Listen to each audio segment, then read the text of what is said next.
안녕하십니까. 7주차 1회차 농어촌 재능기부 강의를 시작하도록 하겠습니다. 자, 일단은 카페 다음에 KNCLA 들어가게 되면은 여기에 들어가죠. 이제 다음 카페입니다. 태국 있는 쪽으로 밑으로 쭉 내려가면은 농어촌 재능기부 강의가 나오고, 첫 번째 1회차용, 오늘은 10주차 1회차죠, 그죠? 여기서 이제 수기공모전에 입상된 작품을 이제 한번 보는데, 소금 재능 또는 염전에 재능 기부를 하러 간 내용입니다. 그래서 이제 그런 내용을 가지고 오늘 한번 살펴보는데, 일단은 이제 요새 천일염 가격 부지 해가지고 태양광 부지 임대료로 이제 눈 돌려, 이런 내용의 기사가 있습니다. 한번 보도록 하겠습니다. 전남의 우후죽순 들어서는 태양광 발전 시설이 삶의 터전을 훼손하는 현장, 지난주 연속 보도해드렸었죠. 풍부한 일조량에 땅값도 저렴한 염전에도 대규모 태양광 시설이 들어서고 있습니다. 국가 중요 유산인 천일염 산업이 설 자리를 잃어가고 있습니다. 양현승 기자가 취재했습니다.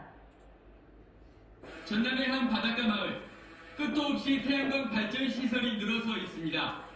2년 전까지만 해도 염전이었지만 국내 최대 태양광 발전 단지가 됐습니다. 거대한 소금밭에 남은 흔적은 평평하게 다져진 땅과 붉게 물든 함초뿐입니다. 태양광 발전의 핵심은 풍부한 일조량입니다. 햇볕으로 소금을 만들던 염전들이 잇따라 태양광 발전 부지로 바뀌고 있습니다. 해남군에서만 최근 몇 년 새 100만 제곱미터 가까운 염전이 태양광 발전 단지로 바뀌었습니다. 일반 노지에 하면 태양광 수익 가중치가 좀 적습니다. 근데 염전은 이제 폐 부지 이런 거 유효 부지 사용하는 거라서 가중치가 좀 늦었습니다. 땅값이 싸고. 국내 최대 천일염 생산지인 신안군 사정도 마찬가지. 400만 제곱미터의 염전 부지가 발전 사업 허가를 마쳤고 219만 제곱미터, 200개 넘는 축구장 면적에서 개발 행위 허가가 났습니다. 신안군의 염전은 지난 2016년 정부가 지정한 제4호 국가 중요 어업유산, 염업 기술과 전통, 풍습을 지켜나가야 하는 터전으로 인정받은 겁니다. 하지만 대책 없이 바닥을 기는 소금값 탓에 경제성이 떨어지는 염전을 운영하는 대신 태양광 발전용으로 땅을 임대해주고 있습니다. 염전 땅은 공시지가로 3.3제곱미터에 1,000원 미만이지만 임대해주면 1년에 6,000원씩, 매매는 7만원씩 쳐줘 소금 농사보다 낮기 때문입니다. 이제 천일 가격이 많이 이제 하락을 해서 이게 이제 그쪽으로 이제 대기업도 그렇고요. 이제 그 염전을 이제 적합 햇빛이 좋기 때문에 그 확보를 이제 많이 하려고 하죠. 당장은 허가 규모에 비해 태양광 시설 공사가 미미하지만 전력 계통 연계 시설이 구축돼 향후 7년 이후에는 곳곳에 소금밭을 품었던 섬 풍경이 180도 달라질지도 모릅니다. MBC 뉴스 양혜승입니다. 자, 염전에서 이런 일이 생긴다는 게 좀 그러네요. 특히 우리는 여기에서 이제 보통 볼 적에 그 염전로에 대해서 이제 많이 들어봤죠. 그래서 이제 그게 이제 형사 사건이 돼가지고 사회적으로도 큰 문제가 됐는데, 어쨌든 이 염전에 대해서는 이제 이렇게 보게 되면은 굉장히 그 노동 강도가 세고, 특히 이제 방금 TV 뉴스에도 봤지만은 이게 천일염 해가지고 투지 타산이 많은 것 같아요. 그래가지고 이제 장애인이라든가 뭐 기타 등등 뭐 10년 20년 노동시켰는데 월급을 그동안 안 줬다 해가지고 뭐 소송을 통해 가지고 뭐 어떤 시민단체에서 도움으로 이분들이 이제 그동안 못 받았던 이제 월급을 다 일시불로 받는다거나 뭐 그런 일이 최근에 이제 발생했죠. 자, 단체 부분 대상 대학생들의 염전 살리기 프로젝트. 자, 연 프로젝트라는 겁니다. 소금, 우리가 살아가는데 꼭 필요한 영양분이자 우리가 먹는 거의 모든 음식에 들어가면서도 생활 속에서 우리가 그 가치에 대해 가장 인식하지 못하고 있는 것이 바로 소금이 아닐까요? 그리고 우리 중에서 그러한 소금이 만들어지고 식탁에 오르기까지의 과정에 대하여 관심과 지식을 가지고 있는 이는 더더욱 적을 것입니다. 보통 소금을 적게 먹으라는 것은 건강상 이제 고혈압 환자 들은 이제 이거 소금 조절을 좀 식이요법을 좀 해야 되는 것 같아요. 그러니까 우리 같으면은 하루 일일 그 나트륨 그 필요량을 이제 엄청나게 초과한다. 그렇기 때문에 좀 적게 먹어야 된다. 뭐 그런 내용이죠, 그죠? 그리고 또 소금을 너무 안 먹으면 어떻게 돼요? 뭐 예를 들어서 땡볕 밑에 서 있을 경우에 푹 쓰러지죠. 그래가지고 군인들은 이제 그 행군할 적에 어떻게 돼요? 소금을 한 숟가락씩 이렇게 퍼먹는 거죠. 그리고 나서 행진을 하게 되면은 행군을 하게 되면은 안 쓰러져요. 근데 이제 어쨌든 건강상으로는 적정한 수준의 소금을 먹어야 건강에 이롭다. 자, 1960년대까지 자급자족의 방식이었던 국내의 소금 산업은 1997년의 수입 자유화 조치 그리고 2001년의 소금 시장 완전 개방으로 90% 이상을 수입 물량에 의존하게 되었습니다. 2008년 이후 정부의 육성 정책으로 국내 소금 산업이 활력을 되찾아가고 있지만 전라도 신안 위주로 진행되는 과정에서 경기도 지역의 염전들은 소외되고 도태되어 왔습니다. 특히 대부도의 경우에는 기존 33개의 염전 중 현재 남아있는 곳은 단 3곳밖에 되지 않습니다. 생활고를 견디지 못하고 수십 년간 함께한 연전을 두고 떠나는 연구들의 눈물과 그들의 빈자리를 지키면서 남아있는 연구들이 흘리는 땀은 그들이 만들어온 소금보다 짜고 쓴맛이 납니다. 그러니까 이제 이게 어떻게 보면은 거의 뭐 30개 정도가 폐염전되고 거기에다가 태양광이라도 지을 수 있으면 그나마 정말 다행인가 아니면은 뭐 다른 더 좋은 대책을 써야 되나 애매하죠. 왜냐하면 경제성의 법칙이 적용되니까 뭐 국가에서 어떤 뭐 특별한 지원이 또 주어지는 것도 아니고 각자 도생도 해야 되는 뭐 그런 상황이 됐네요. 자, 연 프로젝트 팀원들은 대부도 폐염전화의 심각성을 파악하고 도움이 되고요. 4년 전 대부도의 동지염전을 찾았습니다. 사이프에 대하여 간략히 소개를 드리자면 지역사회를 긍정적으로 변화시키고 사회적 책임감을 갖춘 리더가 되기 위해 비즈니스라는 도구를 활용하여 사회공헌 프로젝트를 실현하는 글로벌 비영리 대학생 단체입니다. 사이프는 각각의 프로젝트별로 팀을 나누어 활동하고 있는데 저희 연팀의 비전은 경기도 지역 염전의 지역 활성화입니다. 지역 활성화가 쉽지 않겠죠. 처음 대부도 동지염전을 찾았을 때 저희는 생각보다 열악한 생산 환경에 적잖이 놀랐습니다. 경기도 지역에서 가장 규모가 큰 염전이라기엔 각종 시설들이 너무나 부족해 보였습니다. 연구분들은 하루 종일 고된 노동을 했지만 남는 것은 월 100만원 남짓의 적은 소득뿐이었습니다. 저희 연팀은 소금 판매에 있어서도 유통 마케팅 측면에 도움을 드리고자 했습니다. 기존에는 소금을 도매상에게 푸드로 넘기는 방식이라 큰 마진을 얻기 어려웠습니다. 그래서 저희는 소비자와 직접 거래할 수 있는 온라인 유통 판매나 안정적인 판매를 위한 2차 가공업체와의 유통 관리를 개척하는 한편 이러한 판매를 위한 새로운 패키지를 개발했습니다.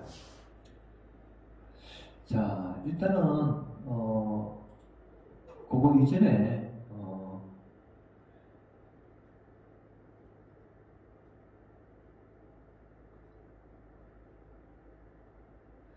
이 염전이 사라진다는 내용에 대한 남편은 좋아하는데 전 2018년 기사네요, 이게. 그러니까 이게 태양광 부지 임대료로 눈 돌리는 게 2018년이고 이 대학생들의 염전 살리기 프로젝트가 2012년, 2011년 그때쯤 있었는 거예요. 예.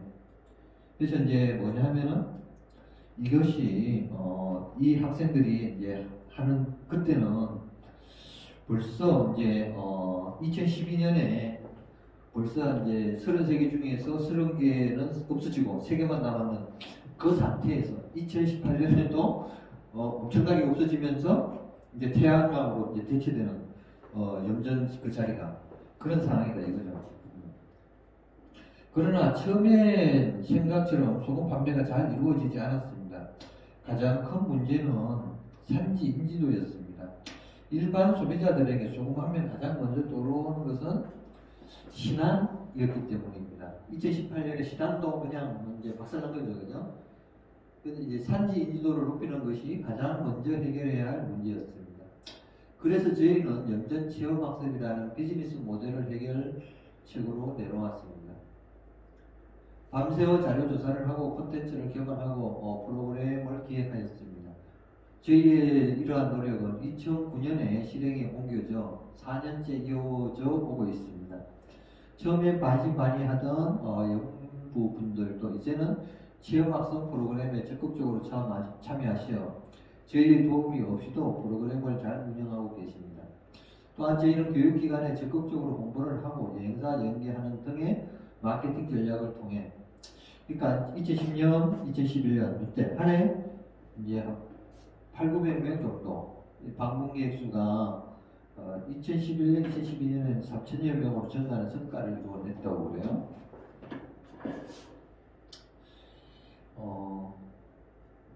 이러한 체험학습이 성공에 힘입어 저희의 소금 판매를 위한 노력도 빛을 발하게 되었습니다. 기존에 판매되던 햇소금 외에 묵힌 소금 제품을 출시하기 위한 패키지를 개발하였으며 온라인 판로를 구축하고 가공업체와 계약을 맺는 등 수입을 높일 수 있는 유통 판로 구축을 위해 노력하였습니다. 아울러 제품 홍보를 위해 대규모 박람회 등에 참여하였습니다. 이러한 노력의 성과로 저희는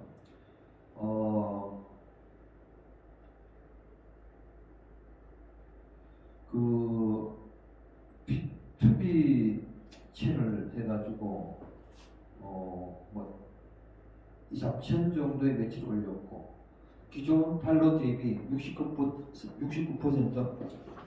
수익성 상승을 했다고 그래요. 자연을 담은 옹기천일염으로 되어 있네요. 이 사진이 이제 그 메인에 걸렸죠, 그죠? 동주 염전의 변화는 비단 매출만이 아닙니다. 변화에 소극적이던 염전분들도 지금은 새로운 제안이나 상품 개발에 적극적으로 참여하십니다.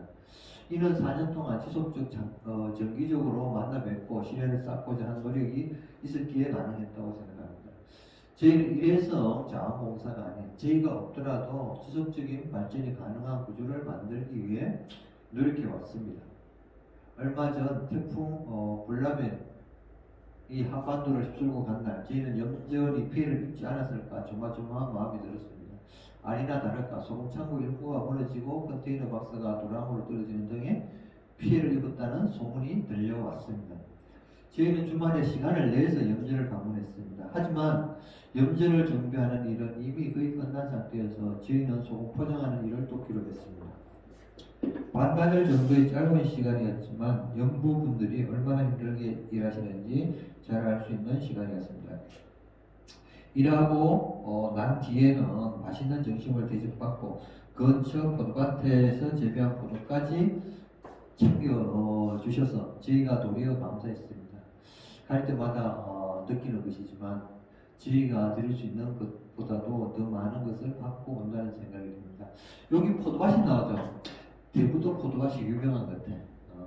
여러분들이 제가 왜냐면은 영흥도에 옛날에 이제 친척 중에 이제 아는 분이 뭐 백리폰지 천리폰 만리포 해수욕장 그게 콘도를 어디 가지고 있었어요. 좀 한 몇 년간. 그래가지고 이제 놀러를 한번 가다가 이 대구도 근처를 한번 들린 적이 있는데 그냥 이제 바닷가로 가는 이제 섬 동네를 어떻게 보면 지나가는데 이제 요새 도로가 잘 돼 있어가지고 섬인지 아닌지도 모르죠. 그래서 이제 가서 이제 이렇게 갔는데 염전 글쎄 일단은 물이 깨끗해야겠죠. 물이 깨끗해야겠는데 모르겠어. 저희가 연 프로젝트를 하지 않았다면 경험하지 못했을 이런 일들은 도시에 사는 저희로 하여금 농촌의 따뜻하고 넉넉한 인심을 느끼게 합니다. 프로젝트를 진행해온 4년이라는 기간 동안 저희는 염전분들과 마음으로도 가까워진 것 같습니다. 같은 뜻을 가진 대학생들이 모여 젊은 패기와 열정으로 시작했지만 과연 우리가 이들에게 진정한 도움이 될 수 있을까 하는 걱정이 함께했던 것이 사실입니다. 때로는 계획했던 일들이 뜻대로 이루어지지 않아 좌절의 문턱을 다다랐던 것도 사실입니다. 하지만 서로가 서로에게 힘을 보태고 조금씩 눈에 보이는 변화들에 새로운 힘을 얻으며 어느덧 저희 프로젝트는 4년째 이어지고 있습니다.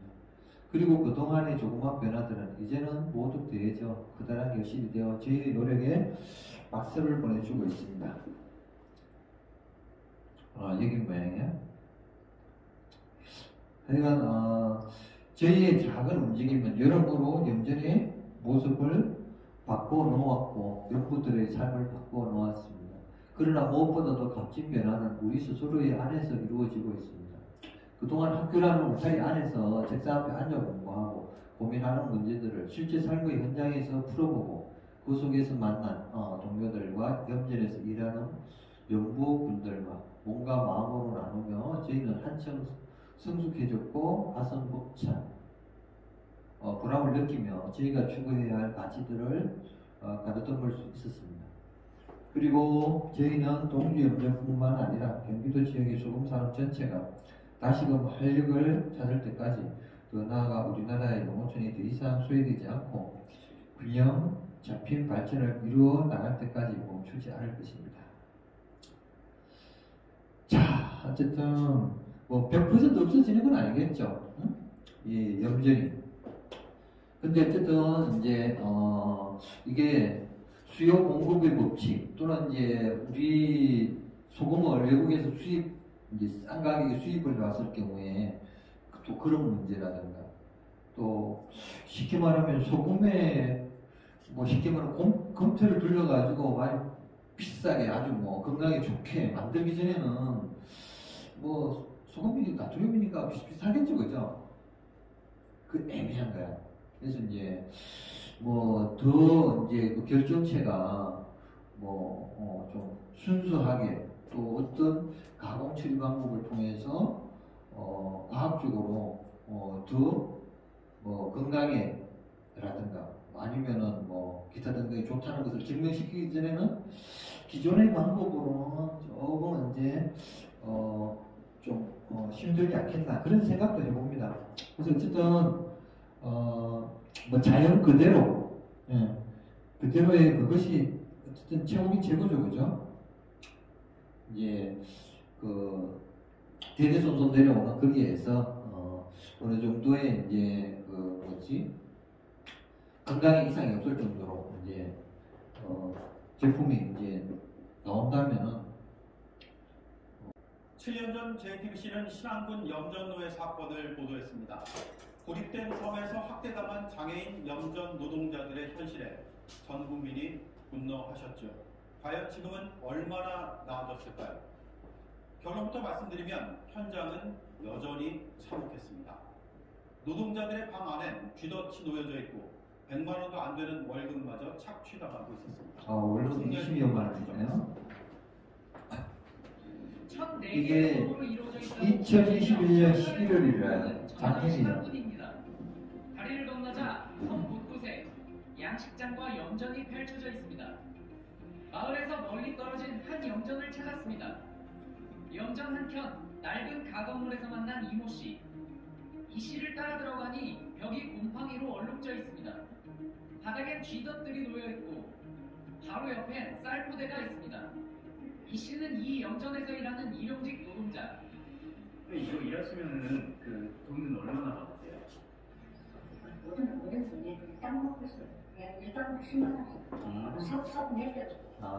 이 씨의 통장엔 지난 3년 2개월 동안 1,680만 원이 입금됐습니다. 그중 절반에 가까운 810만 원은 최근 들어왔습니다. 지난해까지 월 평균 27만 원을 받은 셈. 그마저도 수시로 수십만 원씩 출금됐지만 이 씨는 몰랐다고 합니다. 돈을 선생님 혹시 어떻게 쓰세요? 현금 뽑아서 쓰세요? 돈 근래 쓰신 적이 없으세요? 이 씨 고용주가 아는 장비기사에게도 50만 원이 송금됐습니다. 강 선생님은 누구예요? 고용주는 급여를 1단으로 계산해 문제가 없다는 입장입니다.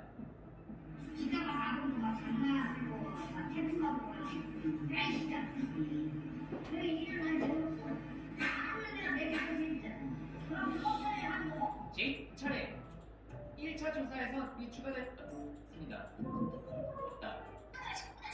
이번 조사와 불고 있습니다.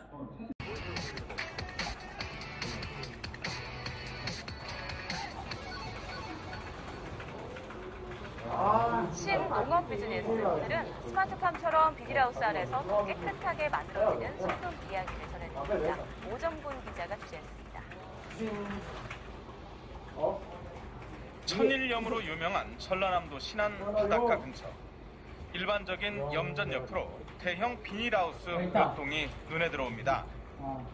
네, 일반적인 농작물을 재배하는 비닐하우스처럼 생겼는데요. 이렇게 들어와 보니까요, 소금을 만드는 염전이 특이하게도 이 안에 있었습니다. 국내에서는 처음 만들어진 비닐하우스 안에 이른바 스마트 염전. 원격으로 또 자동으로 온도와 습도를 조절해서 최적의 상태를 유지할 수 있습니다. 이거는 한 15년. 근데 이렇게 비닐하우스 안에 염전에서 일해보신 적 있어요? 처음이죠. 처음이에요? 예. 하우스 안쪽에 염전이 있어서 공기 중에 있는 미세먼지나 각종 오염물질이 차단돼 더 깨끗한 소금 생산이 가능해졌습니다. 그래서 가격은 일반 소금에 비해서 비싼 이른바 고급 소금을 지향하고 있습니다. 기존에 노지에서 하는 거하고 다르게 좀 안전하고 깨끗한 소금을 생산할 수 있고. 이른바 고급 소금이에요? 네, 맞습니다. 2배에서 한 2.5배 정도 소금을 받을 수 있지 않을까 생각합니다. 조만간 국내 시판을 앞두고 있는데 먼저 러시아 수출부터 확정됐습니다. 한국의 소금이 우수하다는 걸 입증을 해가지고 앞으로 카자흐스탄 내지는 러시아 쪽에 수출 용도로 확산시키겠습니다. 스마트팜처럼 소금을 비닐하우스 안에서 키우는 스마트 염전. 미세먼지가 심각한 환경 문제로 떠오르면서 확산 여부에 관심이 쏠리고 있습니다. YTN 오정곤입니다. 지난 2014년 전남 신안의 염전에서 수백 명이 월급도 제대로 받지 못하고 강제 노역을 하고 있다는 사실이 드러나서 사회에 충격을 줬습니다. 그런데 지금도 그때와 비슷한 방식으로 착취당하고 있다는 피해자가 나와서 수사에 나섰습니다. 전병남 기자가 취재했습니다. 실종자, 무역부장, 장애인 등 사회적 약자 수백 명이 강제 노역을 당한 신안 염전노예 사건. 감금과 폭행은 일상이었습니다. 근데요, 그거잖아. 밖에 있잖아. 관철 빠졌던 압박을 먼저. 결국 전수조사를 거쳐 업주 등 수십 명이 입건됐습니다. 사라진 줄로만 알았던 염전 노예 학대 의혹이 7년 만에 다시 불거졌습니다. 피해자는 53살 박영근 씨. 경계선 지적장애인인 박 씨는 지난 2014년 직업 소개소를 통해 전남 신안군의 한 염전에서 일을 시작했습니다. 약속한 월급은 140만 원. 하지만 하루 17시간 이상 7년을 일하고도 임금은 거의 받지 못했다고 합니다. 임금을 통장에 넣어주곤 박 씨에게 직접 출금해 오라고 한 뒤 다시 업주가 챙겨갔다고 하는데 임금 지급 증거를 남기려 한 걸로 보입니다. 업주가 돈 가잖아요. 그러면 우리가 그 자리에 있다가 5분에 10분 있다가 우리 아들 다시 빼가지고 다시 줘요. 외출은 1년에 한두 번 정도 했는데 그것도 5명씩 조를 짜야만 가능했다고 합니다. 사실상 감금을 당했던 겁니다. 이런 비참한 삶은 최근 그가 염전에서 탈출하며 세상에 알려졌습니다. 박 씨는 자신 말고도 10여 명의 장애인 등이 같은 방식으로 착취당하고 있다고 했습니다. 박 씨와 관련 시민단체는 지역 경찰에 유착 가능성을 제기했는데 전남경찰청은 염전업주 장모 씨를 일단 사기 혐의로 입건하고 본격 수사에 착수했습니다. 수사 과정에서 폭행이나 인권 침해 등의 실체가 드러나면 이른바 제2염전노예 사건으로 확산할 가능성도 배제할 수 없습니다. SBS 전병남입니다. 이러한 염전에 애환도 있죠. 그리고 또 뭐 형사사건도 생기고 하여간 뭐 행복한 사회가 되는 게 꿈입니다. 자, 오늘은 이 정도로 마치겠습니다. 수고하셨습니다.